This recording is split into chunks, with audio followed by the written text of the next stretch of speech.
Okay, 1 Timothy chapter 3. We left off last time and we had just gotten to the tail end of the discussion on elders. And so we were going through this list as we have been for the past 2 weeks now, and looking at each of these characteristics and how they create the portrait, the composite of a total individual who is to lead and shepherd the Lord's church, to care for the Lord's church. And really what I hope that we've been able to see as we've gone over these is that, again, they're not a shopping list, they're not a checklist. What they are is a series of characteristics that you should see in an individual who has grown over time in the wisdom and the knowledge of the Lord and now has the experience to back that up. And so then this man's life is a reflection of the Lord that he claims to follow and that he now desires to help others to follow and lead others to Jesus. And so when I have the caption up there, leaders who lead like Jesus, that is because they are leaders who lead us to Jesus. And so it's not necessarily that we put our all-encompassing faith in those leaders, because they are humans. They have their faults, they have their failures. Everyone does. And what we're often tempted to do is we're often tempted to look at elders who are supposed to have all of these characteristics and whom we are supposed to elevate in our esteem, and he'll say that later in the book, but then we don't allow them any room to mess up, to have any personal faults. And that is, I think, also a mistake. To think that any one individual is going to be perfect in every one of these areas at all times, as Jesus was, I think is a fallacy. No one can live up to that standard. And so there does, while we do want to hold someone to this standard, we do also want to allow room for them to be just as the rest of us are. So I want to be sure to include that. Are there any thoughts or questions about what we've talked about with elders, those who are to lead in the church? I know we just got started with class, so you probably didn't come with a question prepared, but. I'll add that, when you talk about no one's going to be perfect, I think we have a tendency to focus on the ones that we as a society put emphasis on. Like, if someone's not really, I think when we look at what hospitality really is, we talked about hospitality is not just being nice to your friends, but hospitality is being nice to strangers. And our society and our church kind of de-emphasizes that probably much more than the ancient church did. But we put a lot of emphasis on being able to teach. So many men in this congregation and in churches of Christ are able to teach. So that kind of skews our thinking. And a guy who's a little bit short in teaching, he's not qualified. But a guy who's a little bit short in hospitality, that's fine, because who does that? Yeah, so right. You kind of have to realize that we are kind of letting some of these pass a little bit, but we're weighting it towards the ones that we don't focus on. Right. Yes. And on the other side of that coin, I do think we should be careful about when we are looking at someone and saying, maybe one of these is somewhat of an issue, but we're just going to overlook it because all the rest are there. And so, there's kind of a tension there. There's a balance there that we have to find. But again, these men are human, and they are doing the best they can, just like the rest of us. So we have to allow for that. Okay, so now let's move forward then, as I promised we would, and let's talk about deacons. So we've talked about one, and again, I'll just use the word office, one position within the church. Now here is another, and it's mentioned specifically. So that word deacon is the word diakonos. And anybody, let's go ahead and put it out there. What does diakonos mean? I think I heard it. It is a servant. That is correct. That's what the word means, diakonos. So are all of us to a degree servants? Yes, we are. And we can look at overseers or shepherds and say, not all of us are overseers or shepherds. We can look at servants and say, yes, all of us are to a degree servants. So what's the distinction here? Well, these are individuals that lead in service. And again, I'll say these are leaders who serve like Jesus. Okay, now what I do want to be sure that we are clear on, and I emphasized this last time we did this class, deacons are not junior elders, either in position or in rank or however you want to file that. Deacons are not junior elders. They are another position that God has laid out for his church. However, nor are they simply appointed to accomplish menial tasks that no one else will do. All right, so what we're going to do is we're going to think about deacons, as we always do, in the light of Acts chapter 6.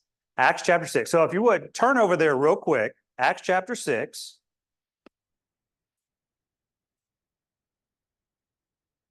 We do want to keep our focus on this letter. However, Paul writes this as if these are a known entity. And so we need to go back to what we know as potentially the origin of deacons. And I do believe that is Acts chapter 6. Now, in Acts chapter 6, we're not going to read this whole section, but what is the issue in Acts chapter 6 that arises in the very first part of the chapter? Okay, some of the widows aren't being treated the same. There's some sort of distribution that's taking place, and some widows are receiving it and other widows are not. Specifically, which widows are not? Not the Samaritan, the Hellenistic. It would be the same thing, though. It would be a similar situation, but the Hellenistic widows are not receiving this outreach. Okay. Now, in our Tuesday morning kind of coffee time that we've been doing with some of the guys, we just talked about the intertestamental period and how the Jews and the Hellenistic Jews, there was a lot of conflict between those groups. They had different ideals. They had different all types of things. And so these women are being treated as second-class citizens in terms of what's taking place here. Now, this is one of the first major conflicts that we see within the newly formed church. Okay, so Acts chapter 2 happens, right? And everything is running full steam. Everybody's sharing as they have. Nobody's in any need and all types of things. All cylinders are clicking. But now we get to Acts chapter 6, and there starts to be this divide.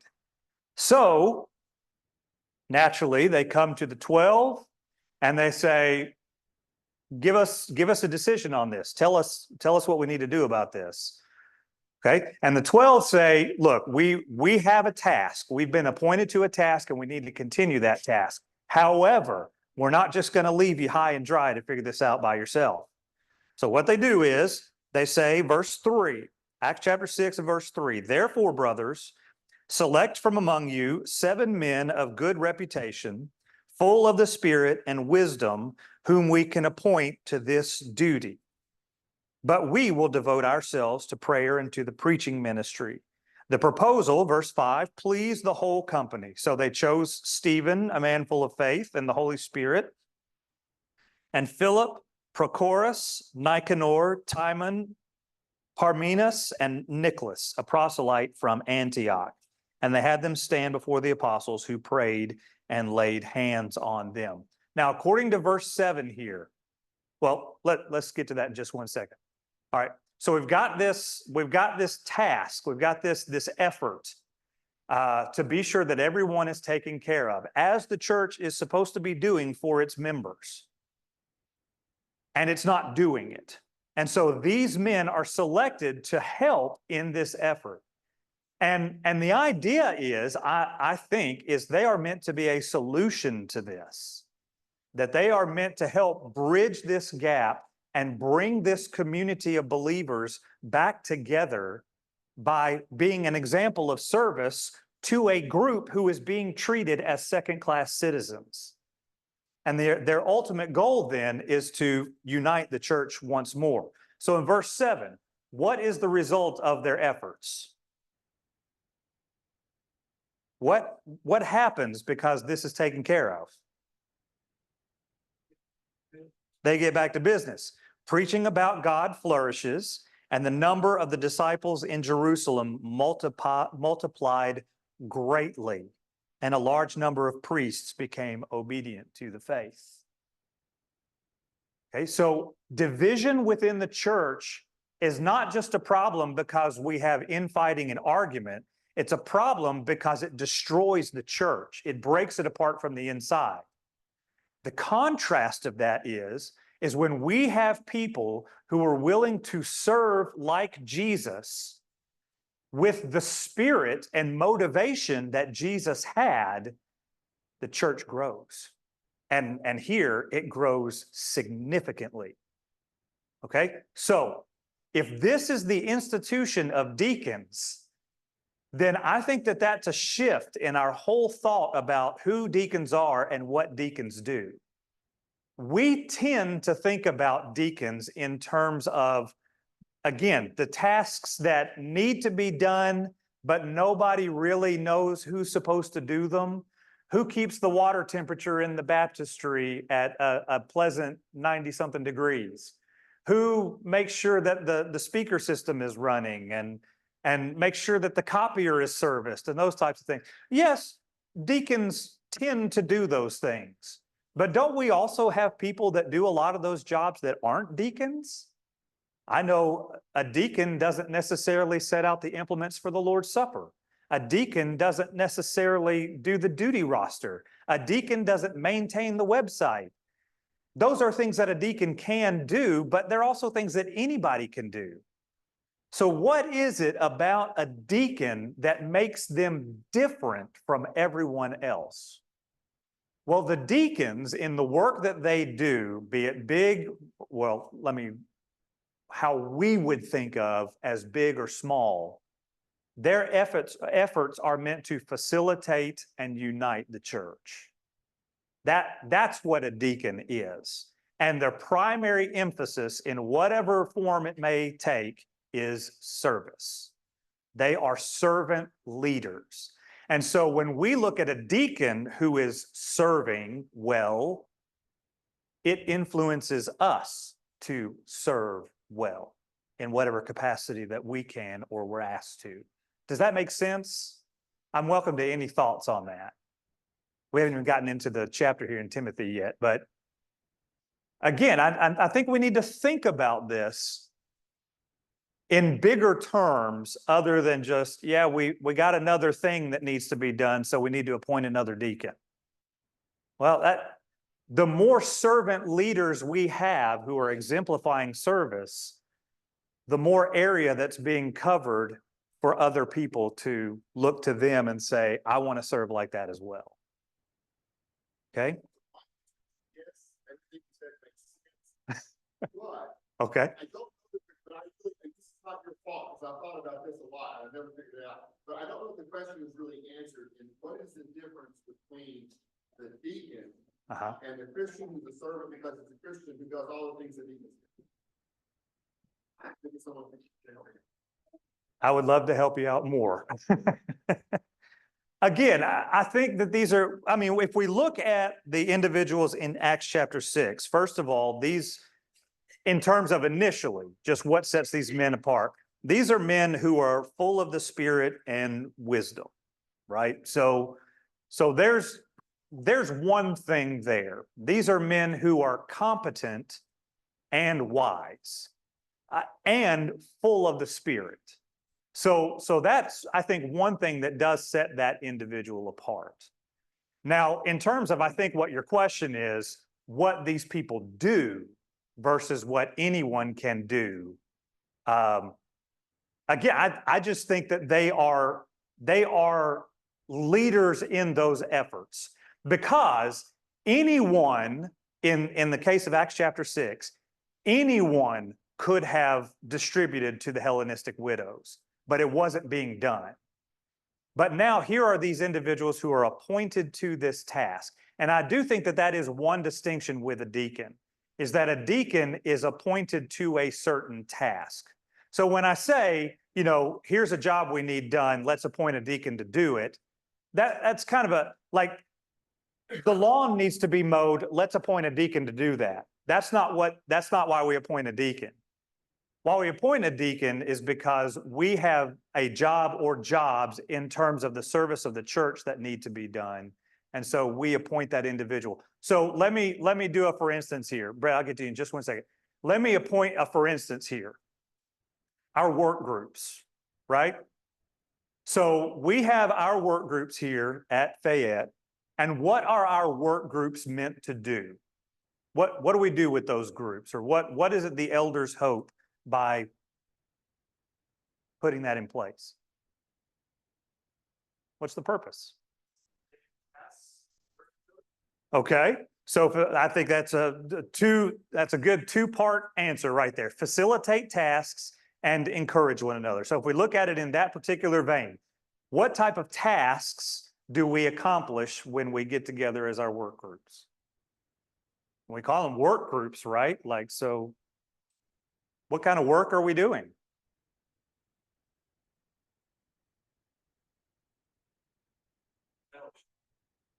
Okay, so I'm gonna relegate that to the second part of his answer. That is true, but I want to put that in the second part. But what type of work in terms of what we're trying to accomplish here as a church, as an assembly, what kind of work are we doing in these work groups?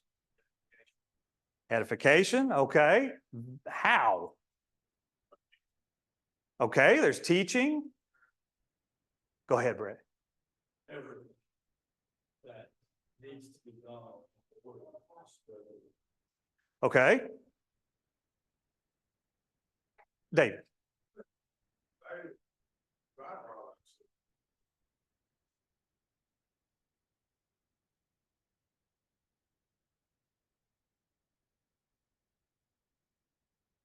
Okay. Okay. So part of the purpose, the group part of the purpose is to help edify us, bring us together, help us to get to know one another and strengthen us, as in this group here together, so that we can come to know one another better and grow closer in unity. I think all of those things are true. But I think also one of the things that helps us to do that is when we get together to work together. And so when I think about these groups. So you're looking for a work answer. So in our group, I don't know what everybody else's group is, but our group, we send a lot of cards. So if you just look for the work, we send a lot of cards. Well, you know, what we do, we send a lot of cards. But where the other work that I've seen come so far out of the work groups is that by doing that, we grow together, we get to know each other, and then we have managed to identify some things that need doing. So that's where I think a lot of the work has come. For example, the reason we know that Oscar and Gabriel just put the new apartment, which is completely empty, and that they need support in getting some household items, is because that was revealed at the last work group. And once that need was identified, the whole congregation, there's a list out there, people have been great, there's all kinds of things out there where people are contributing, and that work grew out of the work group, not because it was on the agenda, because just in the act of fellowshipping and getting closer to each other, we found that there was a need we wouldn't have otherwise known. Okay, thank you. Thank you for that. So that's kind of where I'm going towards. Is because of the natural progression of the work of service that's happening in those groups. And I want to be clear. These work groups are not the only ways in which this service happens. This is just one way, one thing that we have set apart for our deacons to do for our group, okay?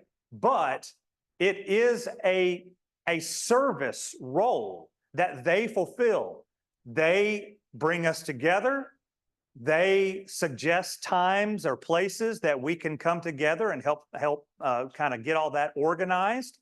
Once we come to those places, they suggest things that we can do, be it sending cards or ask what people's needs are and how we can fulfill them, and then start working towards organizing, fulfilling those needs. So do you see kind of how we here have utilized deacons for a work of service that it's not just them that are serving in a single capacity, they are helping us to serve in a capacity as well. Does that make sense? Brett, go ahead. I just want to back up. What's the difference? It's two things. One is deacon has to be one that qualifies Mhm. for the job. Yes. Two, they're the ones that are accepting responsibility. I'm willing to do this That's a good point. as opposed to somebody else. When they can. Right. It's not responsibility. Right. That's a very good point. So it does have to be someone who is willing to accept that responsibility as well. That's similar to an elder who aspires to that position. A deacon that aspires to lead in service is also an important part of it. Sure. For a congregation of people that do not have anyone.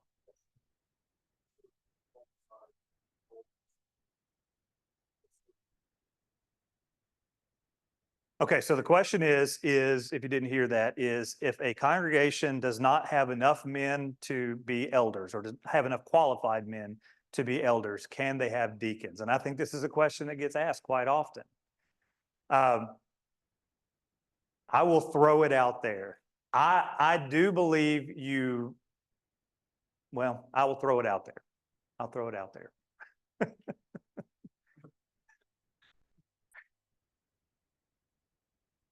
I think it is wise for deacons to be within the purview of qualified elders. I think that's a question worth further study. But again, I'll throw it out there to anyone who has a thought on it. I mean, I guess in Acts chapter 6, we potentially don't have elders yet, and yet we have these men chosen to serve. You do have the apostles. That is a very good point. I don't have a full answer to that yet. I think in terms of wisdom, it is good to have these men appointed. Now, I do believe, let me.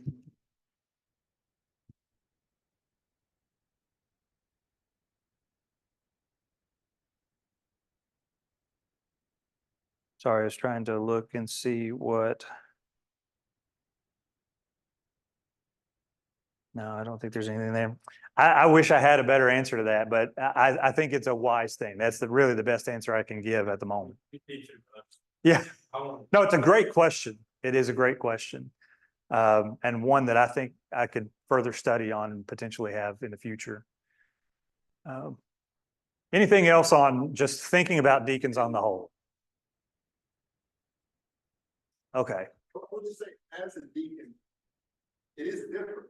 So to become a deacon, it's different than not being a deacon. So if it seems strange to ask the question, you may say, well, you're a deacon, you don't know what the difference is. Yeah. It feels different, and the work that I do is different, but describing what's different about it, because, I was a servant before. Sure. I still have not been able to figure out how to really describe what's different about it. Well, I think that you could think of it in terms of, for instance, community service, or, kind of civic service. I mean, we can serve in a number of ways just as individuals in our community. And yet we have people appointed to tasks within our community to either lead or take the point on certain tasks. And I think it's the same thing within the church. Not that the church is some sort of governmental structure or anything like that, but I do think it's similar. I tend to be a person, and you may or may not identify with this. I tend to be a person that a lot of times doesn't do a big thing until I'm asked. When I am asked, I will say, yeah, sure, I'm happy to do that. Show me what I need to do or show me how I need to do it and I'll get it done. But I tend to be a person that doesn't just throw myself in the ring sometimes. These are individuals who we would go to and say, would you help lead us in this effort? Would you help us to serve in this effort? And so there is something to appointing someone to be kind of a, you know, I don't want to say the head of something, but take point on something. Yeah. These are all great questions. And I love that we're thinking about this deeper. Because just to take deacons at surface level again and just relegate them to menial tasks, I think is really not great. Okay, so now similar to elders, and many of the characteristics of deacons that are listed are those that are similar to elders. Again, Acts chapter 6 kind of sets the groundwork for us. These are men of good reputation. They are full of the Spirit and wisdom. And so then if these are deacons, then they're appointed in that task. So what other characteristics should they have as they lead us in service? Well, similar to elders, deacons should be worthy of respect. They should be people that people respect, that they want to follow, that they are happy to put at the head of something. They are not hypocritical or double-tongued. So as they're carrying out these tasks, you think about the Acts chapter 6 thing, to say, yeah, I'm going to go take the lead on distributing to these widows, but I'm not going to distribute to the Samaritans. I'm not going to distribute, I'm not going to be the one to do that, or I'll delegate people to do that, or they're not hypocritical. They're not double-tongued. They are fully sincere in their effort and not given to kind of wishy-washy. Like the elders, again, they're not given to much wine. There's not just a literal sobriety happening there, but also a sobriety of mind. Anything that takes me away from that task and either distracts me or divides my loyalty is problematic. And so this individual doesn't need to have that in their life. Also, someone who's not greedy for money. It may be that this individual is doing something that is with the use of money. The distribution that happens in Acts chapter 6, I believe it's food distribution, but it could be any type of distribution, especially monetary. And so as these individuals are kind of have their hands in that, then they don't need to be those who are taking from it or ruled by a desire for money. This one is in it, holding the mystery of the faith with a good conscience. This is verse 9. Holding the mystery of the faith with a clear conscience. What does he mean when he says the mystery of the faith? What is that? We've talked about that in other places. Think of 1 Corinthians, for example, but the mystery of the faith.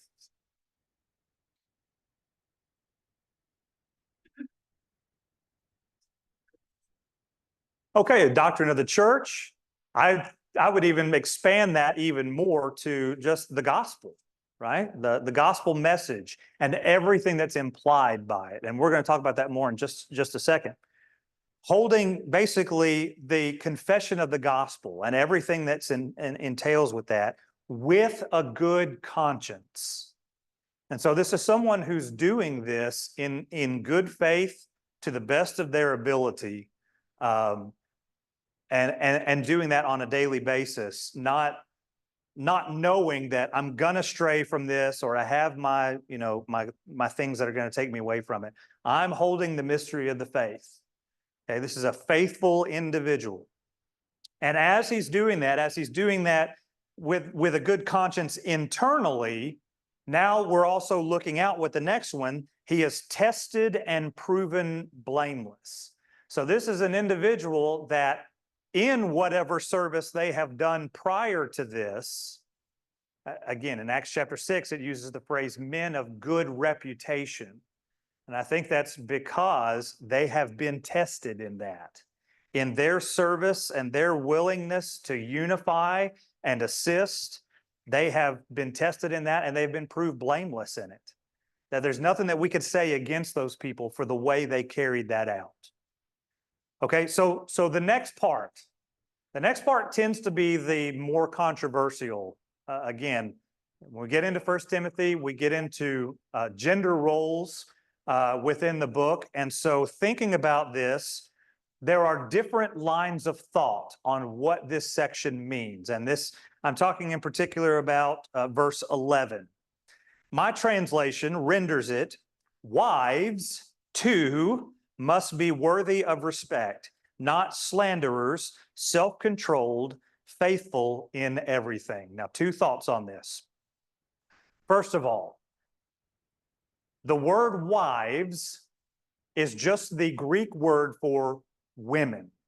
There's no distinction here in the original text between wives and women.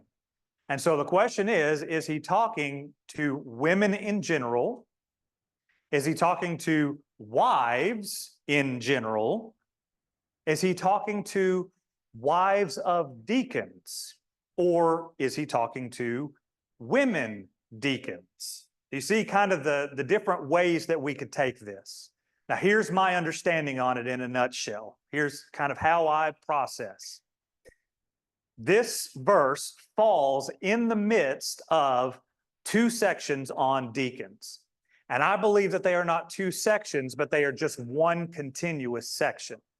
So verse 8, he specifically says deacons likewise should be, et cetera, et cetera, et cetera. And then verse 12, he says deacons must be husbands of one wife or one woman. Same word. Okay.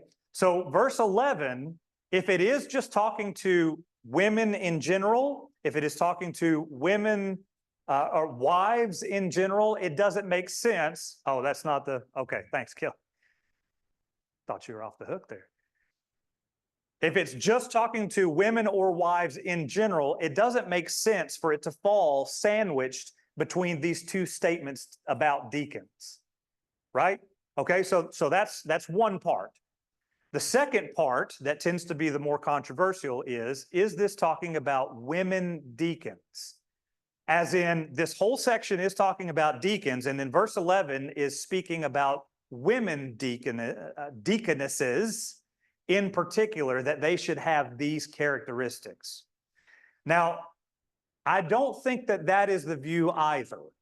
And I'll say why, because the very next thing in verse 12 is that deacons, all deacons, the universal, must be the husbands of one wife or one woman. Now, it would not make sense to be the husband of one woman and also to talk about women deacons in terms of the position in the church. Again, we are all servants in some way, and the word diakonos is used of servanthood in a variety of ways to speak about all members. But I think in particular, what we're talking about here in verse 11 is the wives, the predominant family members of deacons. Does that make sense? That may be over-explaining it or kind of elementary schooling it, but I just want to be sure that we're clear on that, especially because it does use the term women instead of wives. It's been translated wives. There is, but it's not used here.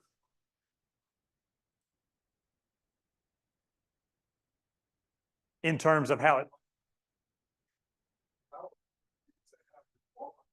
Yeah, it would kind of be offensive, wouldn't it?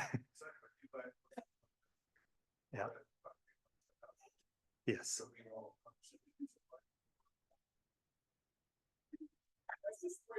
That's true with modern Greek as well. It's like your wife is your woman and you're her man. And that Yes. preposition is really what gets in the way. If you say, Yes. if you say Igineka, that's the woman. If you say, Right. Igineka sus, that's your woman. So Yes. your wife. Yeah. Yeah, I think it is, first of all, a contextual thing. How is the word being used? In what context is the word being used? And then secondly, it can also be a vernacular thing. So I think I think Mike's correct there that it falls within that purview. Kind of study, is it the same Greek word that's used for blood as well? I believe so, because I think it's also the same word that is used in verse. Sorry about this. I wasn't. Verse 2 to talk about elders as well, husband of one wife. Yeah, one woman, a one woman man. Yeah. But I think that the context drives this here. So, because in terms of the very next verse, the very next statement is deacons must be the husbands of one wife. I think like the King James was it, or the New American Standard just renders it woman there, Mhm. probably because there's no there. If it was Yeah. their women, Yeah. they would have translated their wives. Yeah. That absence of there kind of makes it seem like it's been used in a general sense. But like you say, look at the whole context. Yep. It seems like we're still talking about deacons. Yeah, a familial bond. Yes. And really the whole next statement, verse 12, is going to talk about family. So there is that aspect as well. So there's a connection being made here. Not to mention, this wasn't written in verses when it was written. So I think, again, this is contextual. But to talk about kind of the wives then of deacons. Well, first of all, they need to have a wife. They need to be married. And so again, this is similar to elders. These are men who are faithful to covenant faithfulness to someone and exemplifying that type of faithfulness. Okay, but he speaks particularly about wives then here, if we're using that context. Wives too, verse 11, must be worthy of respect, not slanderers, self-controlled, faithful in everything. And so there's an important distinction here being made, that they're not just faithful men to whomever they are married to, that the person they're married to also needs to be a faithful individual as well. And I think that's an important distinction to make. And, you can't have this one man who is an example of godliness and wisdom and service, and then he is married to someone who is a slanderer and a gossip and has no self-control, because it will naturally lead him away. If we want to go all the way back to Genesis chapter 3, using that example again, it's definitely a danger there. Okay, so wives need to have godly characteristics as well. Wives of deacons need to have godly characteristics as well. And then coming back to the deacons themselves and their family relationship. Again, they need to be husbands of one wife or a one woman man, faithful. And like the elders, again, they need to be those who manage their children and their own households competently. If we're putting them in charge of leading in service, then they need to have been tested, not just in the service of the church, but also in the service of their families and their households. And when he says household here, I do want to be sure that we make the distinction. When he says household, he does not just mean his kids. His kids need to be, respectable and good behaved. He's talking about the whole household, which in this culture could imply a lot of things. It could be direct family members. It could be extended family members. It could be people that you have taken into your household, and it could be those in your household whom you manage. So if there's a slave-master relationship, if there's any type of business relationship within your house, you need to be a competent manager of those things as well. So your household needs to be in order, to be a leader in both shepherding and serving. Okay. And so he says, verse 13, those who have served well as deacons acquire a good standing for themselves and great boldness in the faith that is in Christ Jesus. Okay, so in that you have kind of a message of kind of hope there for those who are serving as deacons, but also a message of responsibility as well. They need to be men who serve well. They are not half-hearted servants. And when they do that, they acquire good standing for themselves, both in terms of the community and the household that they're in, but also, I think, in the esteem of God. They have a good standing for themselves, and they have great boldness in the faith that is in Christ Jesus. Any last thoughts on deacons as we kind of move on from here? And we've kind of talked a lot about them this morning, but I think this is a good discussion for us to have and to think about, especially as we may be looking to appoint more deacons in the near future. Okay. So verse 14 then, it almost seems like he kind of switches gears, but I think all of this is related. So verse 14, he says, I write these things to you, hoping to come to you soon. But if I should be delayed, I have written so that you will know how people ought to act in God's household, which is the church of the living God, the pillar and foundation of the truth. And most certainly, the mystery of godliness is great. He was manifested in the flesh, justified in the spirit, seen by angels, preached among the Gentiles, believed on in the world, taken up in glory. Okay, so Paul now expands his instruction from the leaders in the church to now the whole church. What should this church look like? And really, he's been doing this all along. This is how the church is to be structured. And the kind of discussion on elders and deacons, those who take a leadership position in that, is just one part of this larger discussion of how the church on the whole is to be organized and to look.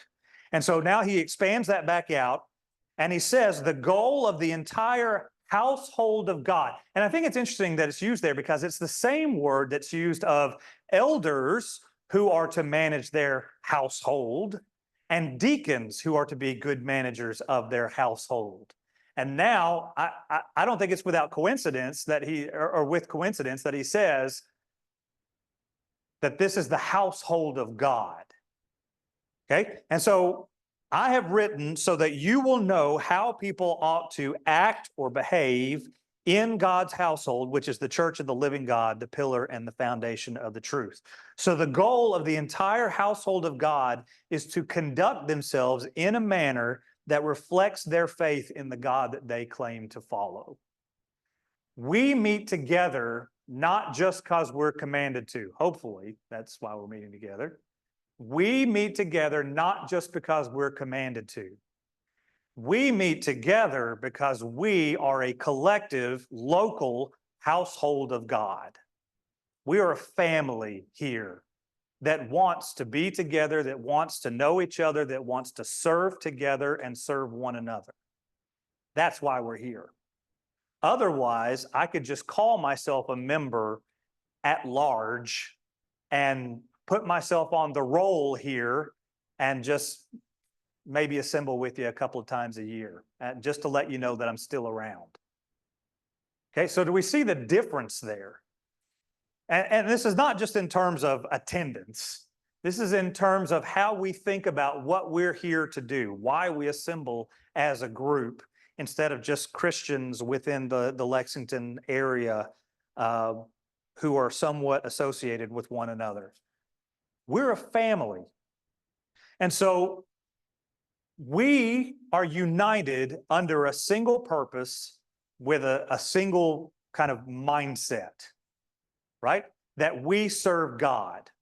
Because serving others and serving each other is one way that we can serve God as well. So we got to think that way. And how we act, how we behave is all in service of that goal. Now, he calls him, verse 15, he says, he is the living God. Okay, and I think this is a callback to many places where he is referred to as the living God. And again, if you think about the area where this church is, if we're in Ephesus, are there many gods in this city? Yes, there are. Yeah, there are patron gods within this city, but they are nothing. They are statues dwelling within pretty buildings. That's it. He, however, is the living God, in whom all live and breathe and have their being. Okay? So if we're going to claim to follow that God and to serve him, then how we act and how we relate with one another has got to back that up. His church upholds and proclaims the truth, the gospel. And, we can't claim to say we follow the gospel and then not look like anything that the gospel calls us to do. And that's really what the book of Ephesians is all about, right? First 3 chapters are really kind of the gospel writ large. And then the second half of the book, as Paul tends to do, is what that looks like in an individual's life. So our life has to be a manifestation of that. And we exemplify the one whom God sent to live among us. When he says he in verse 16, he says, the mystery of godliness is great. He, Jesus, was manifested in the flesh. He was a living person. He was justified in the spirit. He was seen by angels, preached among the Gentiles, believed on in the world, and then taken up into glory. That is the core message of the gospel. It is that Jesus came, he lived, he died, and he was resurrected and taken up into glory as a part of that resurrection. We've got to be people that reflect a belief in that and then are willing to put in the work to look like what that calls us to do and to be. Okay, thank you for your great discussion this morning. Dan will pick up in chapter 4 next week.